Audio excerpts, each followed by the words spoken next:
రక్తపు ముద్ద అయిపోయాడండి. యెషయా గ్రంథంలో రాసింది అదేనండి. సొగసైనను స్వరూపమైన లేదు, ఆయన అపేక్షించడానికి అంత అట్రాక్షన్ పర్సన్గా లేడు. అదేదో పైన ఒక చిన్న వస్త్రం ఉంచారు, ఆయన మానాన్ని అడ్డెట్టుకోవడానికి. ఆ గోనె బట్ట కట్టారు, ముండ్ల కిరీటం పెట్టారు, చేతులు కట్టారు, తీసుకొచ్చారు, నిలబెట్టి ఇలా అంటున్నారు, ప్రభుని చూపిస్తూ ఇతనంత నాకు ఏ నేరం లేదన్నారు. ఏం చెప్పారు చెప్పండి? వాళ్ళకి సరిపోలేదు ఆ పాదాలకి. ఇంత చేసిన వాళ్ళు ఏమన్నా చెప్పనా? రక్తపు ముద్దగా చూపించిన తర్వాత ఫిలాత్ ఫీలింగ్ ఇది.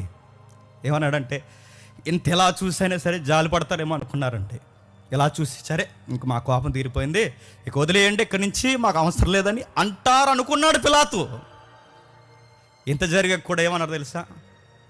మాకు సరిపోదు, మాకు ఆ దెబ్బలు సరిపోవు, మాకు ఇవేమి సరిపోవు, మాకు ఇంకా ఆ లోపల మాకు అలా పగుండిపోయింది. ఆ పగ ఏంటంటే సిలువేము, సిలువేము, సిలువే. సిలువకు బిగినింగ్లోనే ఎంత నలిపేశారో చూడండి. సిలువేము, సిలువమే అని గట్టుకారు. నడుతుంది. ఈ సిలువ ఏమన్నది ఎవడండి నేను అడుగుతున్నాను. ఎవరండి? ప్రజలని ఉంది అక్కడ. ఎవరా ప్రజలు? రొట్టెలు తిన్నోళ్ళు. ఎవరా ప్రజలు?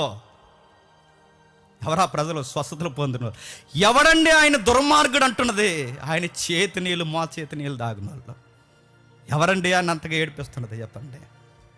జాలి, దయ. పిలాతు అనుకున్నాడు ఇలా చూసైనా క్షమించేస్తారేమో అనుకున్నాడు. కానీ వాళ్ళు అన్నారు చావాల్సిందే, ఆ మనిషి ప్రాణం పోతే కానీ మాకు మనశ్శాంతి ఉండదు. పిలాతు ఏమి చేయలేకపోతే అన్నాడు,